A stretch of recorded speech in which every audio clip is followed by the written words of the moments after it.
Welcome to smart English lab. Smart English ল্যাবে তোমাদের সকলকে স্বাগত জানাচ্ছি। আজকে আমরা একটা প্যাসেজ থেকে ইংলিশে ট্রান্সলেট করা শিখব।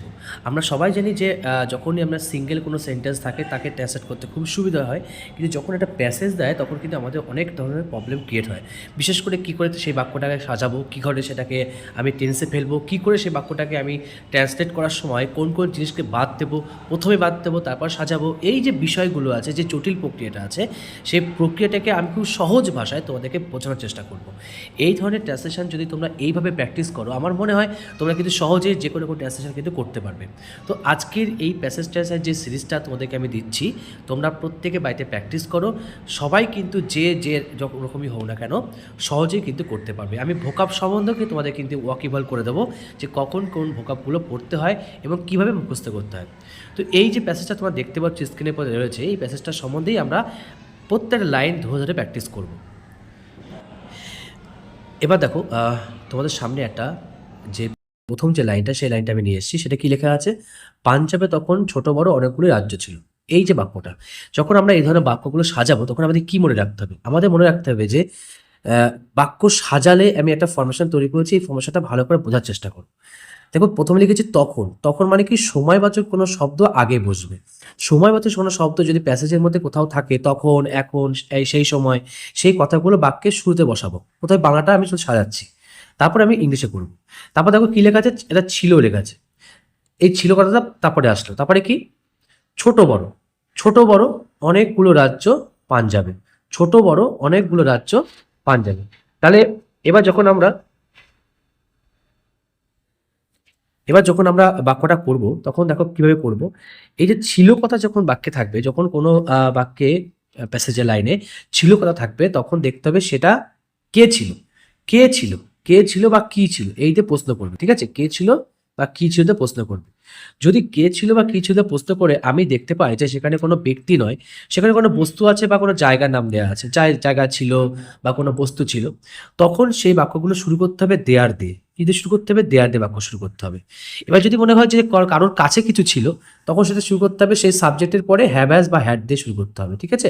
এটা কিন্তু মনে রাখতে হবে। তা ছিল মানে হচ্ছে, ছিল মানে কোনো জায়গায় কিছু ছিল, বা কেউ, কোনো ব্যক্তি বাদে অন্য কিছু, ব্যক্তি বাদে অন্য কিছু কোথাও ছিল, তখন সেই ছিল মানে দেয়ার দিয়ে শুরু হবে। এবার আমি যে বাক্যটা সাজিয়েছি, তার ছিল কথাটা বসানোর পরে ছোট বড়, ছোট বড়টা পরে কি বসাবো? অনেকগুলো রাজ্য। রাজ্যটা কিন্তু এখানে হচ্ছে যে ছিল তাকে নিয়ে কথা হচ্ছে। শেষে কি হচ্ছে? পাঞ্জাবে। পাঞ্জাবি। দেখো, পাঞ্জাবি বলে একটা কথা লেখা আছে। এই পাঞ্জাবটার সাথে দেখো লেখা আছে একার যুক্ত আছে। দেখো আমি লিখে দিচ্ছি একার মানে ইন বা অ্যাট। কোনো বাংলা বাক্যে, বাংলা কোনো শব্দে, কোনো বাংলা শব্দে যদি একার যুক্ত থাকে, তাহলে সেটা কিন্তু এটা প্রিপোজিশন বা বিভক্তিযুক্ত পদ। ঠিক আছে? প্রিপোজিশন বা বিভক্তিযুক্ত পদ, এবং সেটা কিন্তু বাক্যের আমাকে প্রিপোজিশন আকারে বসাতে হবে। পাঞ্জাব একটা জায়গাকে রিপ্রেজেন্ট করছে এবং এর সাথে কি বলা আছে? একার। তাহলে এটা আমি ইন বা অ্যাট এর কনসেপ্টে রাখবো, এবং এটা কিন্তু আমরা প্রথমে বসাবো না, আমরা শেষের দিকে বসানোর চেষ্টা করব।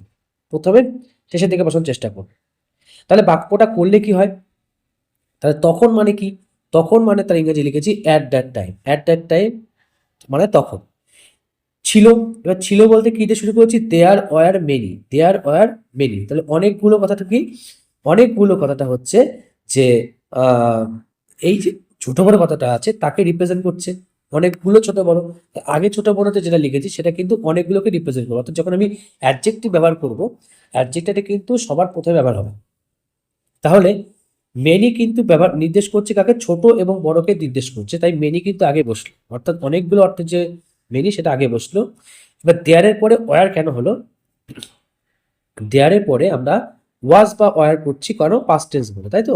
পাস্ট টেন্স বলে ওয়াজ ব্যবহার করছি। এবার যেহেতু অনেকগুলো বলেছে, তাহলে অনেকগুলো গোনা যাচ্ছে, তাই ওয়ার করেছি, বললাম। এবার দেখো লেখা আছে, কি লেখা আছে? Small and large. Small and large. Small and large মানে ছোট বড়। কিংডমস বা স্টেটস। কিংডম বা স্টেট মানে রাজ্য বলতে কি বোঝায়? রাজ্য ইংরেজি হচ্ছে স্টেটস হয় বা কিংডমস হয়। লেখা তো আমি লিখে দিয়েছি বাংলা। এবারে যে পাঞ্জাবি মানে পাঞ্জাবের সাথে যে ইন ছিল, সেটা কি হবে? ইন পাঞ্জাব। ইন পাঞ্জাব।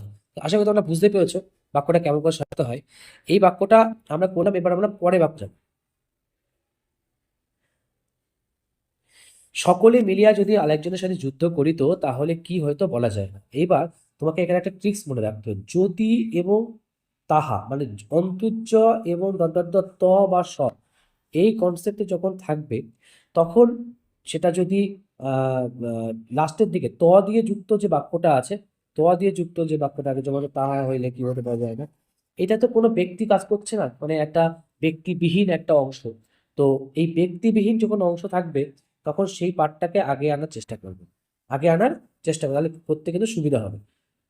এবং যেখানে ব্যক্তি আছে, যেমন যদি আলেকজান্ডার যুদ্ধ করতে হয়, আলেকজান্ডার মানে সাবজেক্ট, মানে সেখানে সাবজেক্ট আছে, সেটা পরে অংশ দেবে, ঠিক আছে, এটা মনে রাখবে। তাহলে ত বা স দিয়ে যদি কোনো অংশে আমার ব্যক্তি না থাকে, কোনো কাজের কথা উল্লেখ আছে কিন্তু ব্যক্তি না থাকে, তাহলে সেই পার্টটাকে আমরা আগে আনি।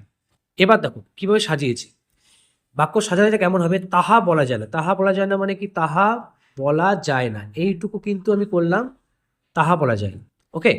এবার হইলে কি হইতো, এটা কিন্তু ওর সাথে যুক্ত অংশ, হইলে এটা আর একটা ক্রিয়া, তাহলে বলা যায় না একটা ক্রিয়া, হইলে কি হইতো একটা ক্রিয়া, এটা একটা ক্রিয়া। এবার এটা পুরো তাহা দিয়ে শেষ করে পুরো অংশ হয়ে গেল, এবার বাকি থাকলো কোনটা, সকলে মিলিয়া যদি আলেকজান্ডার সহিত যুদ্ধ করিত। এখানে আমাদের প্রথমে কি করতে হবে, যে অন্তুজ আছে, অন্তুজ মানে কি, এটা লিঙ্কার মানে ইফ, সেই বাক্যটাকে যদি দিয়ে বাক্য, সেটা আমরা আগে বসলাম সকলে মিলিয়া, তাহলে যদিটা আগে আসলো, তারপরে আসলো সকলে মিলিয়া, হ্যাঁ। এবার এই বাক্যের ক্রিয়া কোনটা, যুদ্ধ করা, যুদ্ধ করা, তাহলে যুদ্ধ করাটা বসালাম, ক্রিয়া ভার বসালাম। তারপরে সহিত মানে কি, সাথে, সহিত মানে সাথে, সাথে মানে কি এটা বিভক্তি, এবং বিভক্তির সাথে যুক্ত অংশ আলেকজান্ডার, সেটা আমাদের পরে বসবে। তাহলে কি মনে রাখবো, যখনই কোনো রকম সাথে, পাছে এরকম বা পিছনে এরকম যখন বাংলা থাকবে, তার আগে থাকবে তার সাথে যুক্ত পদ, তার আগে থাকবে কি, তার সাথে যুক্ত পদ থাকবে, যেটা বলে বিভক্তিযুক্ত পদ। এই বিভক্তিযুক্ত পদ যখন আমরা ইংলিশে ট্রান্সলেট করব, আগেই লিখবো সেই বিভক্তি পদ, তারপরে তার সেটা কি করব, সেই শব্দটাকে বসাবো, মানে আগে বিভক্তি বসাবো, বিভক্তির পরে কিন্তু সেই বিভক্তিযুক্ত পদ বসবে। এবার যদি আমি ইংলিশ করি তাহলে কি হবে, ইট can not be shed, it can be shed মানে কি, তাহা বলা যায় না, বা ইট ইজ নট সেড, এটা বলা যেতে পারে, ইট ইজ নট সেড, এটাও কিন্তু হবে, কারণ এটা হচ্ছে প্যাসিভ সেন্সে বসে আছে, কে বলছে সেটা উল্লেখ নেই, ওই জন্য প্যাসিভে করতে হবে, ইট ইজ নট সেড বা it can not be said. What would have happen, কি হইতো, কি হইতো মানে অতীতকালকে রিপ্রেজেন্ট করছে। হোয়াট কি মানে হচ্ছে হোয়াট উড হ্যাভ হ্যাপেন্ড, হইলে কি হইতো, এই যে কথাটা উড হ্যাভ হ্যাপেন্ড। এবার যদি ইংরেজি কি, যদি ইংরেজি হচ্ছে যে ইফ, সকলে মিলিয়া, তাহলে সকলে মিলিয়া কি, সকলে ইংরেজি অল, মিলিয়া মানে টুগেদার। যুদ্ধ করতো কোন টেন্স, পাস্ট টেন্স, তাহলে যুদ্ধ করতো কোন টেন্স, পাস্ট টেন্স, তাহলে কি লিখলাম, ফট লিখলাম। এবার করতো বলতে অনেকে এখানে মনে করবে তাহলে উড ফাইট কেন করা যাবে না, ইউজ টু ফাইট। দেখো প্রথম কথা এটা হ্যাবিচুয়াল ট্রুথে বসে, আর দ্বিতীয়ত হচ্ছে যদির পরে মানে ইফের পরে, ইফ যে অংশ থাকে, ইফ যে অংশ থাকে তারপরে কোনো মোডাল ভাব বসে না, মোডাল বসে না, তাহলে এখানে মানে শুধু ফট হলো, মানে ফাইটে পাস পেম ফট হলো। আলেকজান্ডারের সাথে, তাহলে শহীদ, তাহলে ইংরেজি কি, শহীদ মানে সাথে, তাহলে এগেইনস্ট মানে বিরুদ্ধে হতে পারে আলেকজান্ডার, বা আমি কিন্তু এখানে বলতে পারি উইথ আলেকজান্ডার, এটাও বলতে পারি, আলেকজান্ডারের বিরুদ্ধে যুদ্ধ করা বা আরেকজনের সাথে আমরা কিন্তু উইথ এখানে বসাতে পারি। তাহলে আশা করি তোমরা বুঝতে পারছো কিভাবে বাক্যটা আমাদেরকে সাজাতে হচ্ছে। এবার পরেরটা দেখবো। দেখো লেখা আছে, কিন্তু তাহা হইল না, বরং তক্ষশিলা রাজা সন্ধি করিয়া আলেকজান্ডার অধীনতা স্বীকার করিয়া রইলেন। বাক্য সাজাতে কি হবে, কিন্তু তা হইল না, তাহলে কিন্তু তা হইল না প্রথমে তো বললাম, এবার বরং বসালাম, তাহলে এবার দেখো কটা ক্রিয়া বসে আছে, সন্ধি করিয়া একটা ক্রিয়া, আর স্বীকার করিয়া রইলেন একটা ক্রিয়া। দেখো আবার তোমাদের বোঝাচ্ছি, এই পুরো বরং থেকে শুরু করে স্বীকার করার মধ্যে দুটো ক্রিয়া আছে, এক হচ্ছে সন্ধি করিয়া, দুই হচ্ছে অধীনতা স্বীকার করিয়া। তাহলে এই বাক্যটা আমরা দুটো ভাবে করতে পারি। এক, সেটা হচ্ছে যখন এই বাক্যটা থাকবে যে করিয়া মানে ইয়া যুক্ত যখন ক্রিয়া থাকবে, অর্থাৎ প্রথম যে ক্রিয়া থাকবে, প্রথম ক্রিয়ার সাথে ইয়া যুক্ত থাকে, তো সেটাকে আমি আইএনজিতে করতে পারি, আইএনজিতে করতে পারি, বা সেটাকে ভেঙে দেব। আমাদের খুব ভালো হয় যদি এরকম করিয়া, খাইয়া, গিয়া, ইয়ে যুক্ত যখন কথা থাকবে, সেটাকে আমরা ব্রেক করে দেবো। প্রথমে করলো এবং অধীনতা স্বীকার করলো, প্রথমে কি করলো, সন্ধি করলো এবং, সন্ধি করলো এবং, এই যে ব্রেকটা করব, এই ব্রেকটা কিন্তু করলে তোমাদের কিন্তু করতে সুবিধা হবে, অর্থাৎ কম্পাউন্ড সেন্টেন্সে করতে হবে, কি করতে হবে, যৌগিক বাক্যে বা কম্পাউন্ড সেন্টেন্সে অ্যান্ড দ্বারা যুক্ত করবে, সবচেয়ে সুবিধা হবে।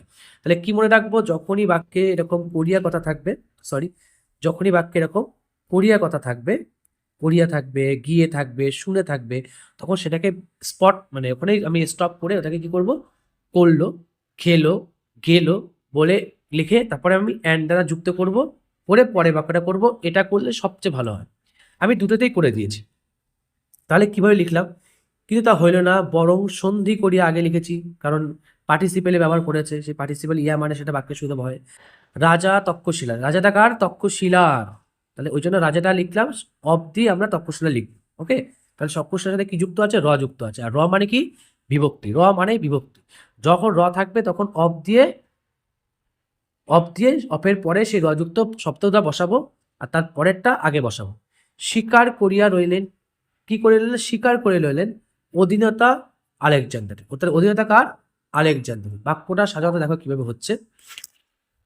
যখন এই ধরনের বাক্য করছি, প্রথমে কিন্তু আমরা কি করছি? সাবজেক্ট আনছি, তারপরে আমরা কি করছি, মানে বাংলা যখন আমরা সাজাচ্ছি, যখন আমরা বাংলা সাজাবো তখন আমরা কি করছি? অবজেক্ট আনছি, তারপরে কিন্তু ভার্ব আনছি। কিন্তু যখন ইংলিশে করব, আগে সাবজেক্ট, তারপরে ভার্ব, তারপরে কিন্তু অবজেক্ট। এই ফরম্যাটটা কিন্তু আমি এখানে করার চেষ্টা করেছি, যেটা আমি সাজাচ্ছি। এটা কি আমরা ইংলিশে ট্রান্সলেট করছি, প্রথমে আইএনজি দিয়ে করব, পরে আমরা অ্যান্ডা যুক্ত করব। ঠিক আছে, অ্যান্ডা যুক্ত করব। দেখো কি লেখা আছে, but it did not happen, কিন্তু এটা হইল না। But it did not happen, rather, বড়, রেদার মানে হচ্ছে বড়, বাই মেকিং ট্রিটি, মেকিং ট্রিটি মানে সন্ধি করিয়া, making treaty the king of Taxila, Takshashila, king of Takshashila. দেখো যে কেমন করে করলাম, তক্ষশিলার রাজা। তাহলে প্রথমে কি করলাম? রাজা, তারপরে রয়ের জন্য কি করলাম? তারপরে তক্ষশিলা করবো। ঠিক আছে, এইভাবে তোমরা স্পিড করবে। The king of Taxila. এবার দেখো, স্বীকার করা, অধীনতা স্বীকার করা মানে হচ্ছে যদি অধীনতার কথা না মনে থাকে তাহলে কি করবো? সারেন্ডার করছি। তাহলে surrender to Alexander, surrender to Alexander. এবার সারেন্ডারের পরে একটা কথা লিখবো, সারেন্ডার পরে একটা কথা লিখবো, সেটা কি? হিমসেলফ লিখবে, রিফ্লেক্সিভ প্রোনাউন একটা বসাবে। তাহলে কি লিখবে? The king of Takshashila surrender himself, নিজেকে সারেন্ডার করলো টু আলেকজান্ডারের কাছে। এটা ছাড়া আর কি করাতে পারতো? The king of Taxila made a treaty with Alexander and accepted his submission. তাহলে এই যে সাবমিশন কথাটা মানে হচ্ছে অধীনতা। ঠিক আছে, এবার যদি সাবমিশন কথাটা আমাকে না জানি তাহলে আমি তো লিখতে পারবো না, কিন্তু আমরা ভোকাবটা মুখস্থ করি। ওকে, তাহলে the king of Taxila made a treaty করলেন, করা মানে হচ্ছে মেক, এরকম ক্ষেত্রে মেকে ব্যবহার করবে, মেকের পাস্ট ফর্ম এখানে মেড করছে এ ট্রিটি উইথ আলেকজান্ডারের সাথে, অ্যান্ড দ্বারা স্পিড করলাম, তাহলে সন্ধি করিয়াটা এটা হলো, আর স্বীকার করাটা পরে কিন্তু করলাম অ্যাকসেপ্টেড হিজ সাবমিশন। আশা করি তোমরা বুঝতে পেরেছো লাইনটা কিভাবে করছি। পরটা দেখো কি আছে, শুধু পুরুরাজ আলেকজান্ডারের সাথে যুদ্ধ করিলেন কিন্তু তিনি পরাজিত হইলেন। তাহলে সাজালে কি হবে? শুধু পুরুরাজ যুদ্ধ করিলেন, সঙ্গে আলেকজান্ডার। তাহলে সাবজেক্ট হচ্ছে কে? পুরুরাজ। যুদ্ধ করা কি? ভার্ব। প্রিপোজিশন প্লাস প্রিপোজিশনের সাথে যুক্ত অংশ কি? আলেকজান্ডার। কিন্তু আর একটা বাক্য, মানে কিন্তু দিয়ে স্পিড করছি আমি, আর যৌগিক বাক্য, তিনি হইলেন পরাজিত, তিনি হইলেন পরাজিত। তাহলে পরাজিত কথা কিন্তু লাস্টে বলছে, ক্রিয়া এসছে আগে। এই যেভাবে সাজাচ্ছি এটাই কিন্তু ইংলিশে ট্রান্সলেট করছে, অর্থাৎ ইংলিশে ট্রান্সলেট করার আগে আমি কিন্তু বাংলাতেই সাবজেক্ট ভার্ব অবজেক্ট এই কনসেপ্টে কিন্তু করিয়ে ফেলছি। তোমরা কিন্তু এটাই বোঝার চেষ্টা করো। ঠিক আছে, বাংলাতে কিন্তু আগে যেভাবে আমি ইংলিশে ট্রান্সলেট করবো বাংলাটা আমি সেভাবে সাজাবে, আগে সাবজেক্ট, তারপরে ভার্ব, তারপরে অবজেক্ট। এবার দেখো, অনলি পুরু, তাহলে শুধু মানে কি? অনলি পুরুরাজ, পুরুরাজ। এবার কি বলতে পারো? দ্য কিং পুরু, এটা বলতে পারো, বা বলতে পারো পুরু দ্য কিং। হ্যাঁ, এটা বলতে পারো। তাহলে কি বলতে পারি? শুধু পুরু বলতে পারি, বা বলতে পারি পুরু কমা দিয়ে দ্য কিং কমা, এটা কমা দেবো। ফট উইথ আলেকজান্ডার, তাহলে যুদ্ধ করা মানে কি? যুদ্ধ করলেন, পাস্ট টেন্স, তাহলে ফট। সঙ্গে মানে কি? With Alexander. দেখো পরপর যা যা লিখেছি বাংলাতে সেম কিন্তু বোঝাচ্ছে, কিন্তু বাট আমি কিন্তু ফোঁটা দিলাম, এই ফোঁটাটা কিন্তু দেবে। স্টপ মানে স্টপ করে কিন্তু পরে লিখবে, এতে সুবিধা হয় লিখতে। যদি স্টপ না দাও, যদি এখানে কোনো স্টপ চিহ্ন নেই, যদি না দাও, তাহলে কিন্তু কমা দিয়ে বারটা কিন্তু ছোট হাতের দেবে। এটা কিন্তু মনে রাখবে, এই পাংচুয়েশন মার্কসগুলো কিন্তু খুব ইম্পর্টেন্ট। যদি স্টপ দাও তাহলে বাট বি বড় হাতে দিয়ে শুরু করলে, কারণ এটা একটা পুরো ঢালাও বাক্য ছিল, কোনো চেঞ্জ করেনি, কোনো স্পিড ছিল না। আর যদি স্টপ না দাও তাহলে কমা দিয়ে বাটটা ছোট হাতে দেবে। বাট হি ওয়াজ ডিফিটেড, এবার দেখো পরাজিত হওয়া কিন্তু নিজে নিজে হয় না, কারুর দ্বারা হয়, অর্থাৎ প্যাসিভ সেন্সে আছে। তাই কিন্তু এখানে হইলেন মানে কিন্তু ওয়াজ, পরাজিত ইংরেজি হচ্ছে ডিফিটেড, ইডিযুক্ত। আমি কিন্তু এটা বুঝিয়ে দিলাম যেটা প্যাসিভেই করতে হবে। এবার আমরা পরে বাক্যটা দেখে নেবো, দেখো কি লেখা আছে। তবে আলেকজান্ডার তাহার বীরত্বে মুগ্ধ হইয়া তাহাকে রাজ্য ফিরিয়া দিলেন। তাহলে এই পুরো বাক্যটাকে যদি আমি সাজাই, যেটা আমরা ইংলিশে ট্রান্সলেট করার জন্য, তাহলে কেমন দেখতে লাগবে দেখো, লেখা আছে বাক্য সাজালে কেমন হবে। তবে, তাই তবে লিখলাম, কারণ এটা তো একটা লিঙ্কার, মানে একটা জাস্ট কনজাংশন কাজ করছে, সেটা লিখলাম। মুগ্ধ হইয়া মানে কি, এই যে দেখো দেখো দুটো কাজ আছে, একটা হচ্ছে মুগ্ধ হইয়া, একটা হচ্ছে ফিরিয়া দিলেন। দুটো ক্রিয়া আছে, তাই একটা হচ্ছে মুগ্ধ হলেন, একটা হচ্ছে ফিরিয়া দিলেন। যখন ক্রিয়া দুটো থাকবে একটি বাক্যে, যখন দুটো ক্রিয়া একজন ব্যক্তির থাকবে, তখন প্রথম যে ক্রিয়াটা থাকছে, প্রথম ক্রিয়াটা কোনটা, মুগ্ধ হওয়া, এটা সবসময় ইয়া বা ইয়ে যুক্ত থাকবে। দেখবে ইয়া বা ইয়ে দিয়ে কিন্তু এটা থাকে। এখন তোমাকে যেটা করতে হবে, এই যে দুটো ক্রিয়া যখন থাকবে, তোমাকে স্প্লিট করে করতে পারো, দুটোকে আলাদা করে অ্যান্ড দ্বারা যুক্ত করে করতে পারো, যেটা আমি আগের সেন্টেন্সে দেখিয়েছি। বা তোমরা যেটা করতে পারো সেটা হচ্ছে আইএনজি ফরম্যাটে কিন্তু করতে পারো। এবার আইএনজি ফরম্যাটে কীভাবে করবো সেটা আমরা দেখবো, তার আগে আমরা গঠনটা করে নিই।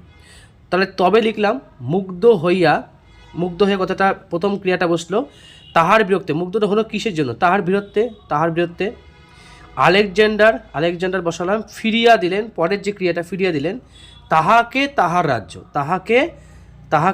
রাজ্য ফিরিয়া দিলেন। ঠিক আছে, এই যে পরপর যে সাজানোটা, এই সাজানোটা তোমাকে কিন্তু বুঝে নিতে হবে। যদি সাজানোটা বুঝতে পারো, বাক্য সাজানো, তাহলে কিন্তু খুব সহজেই তোমরা কিন্তু যে কোনো বড় বড় প্যাসেজ তোমার নামাতে পারবে।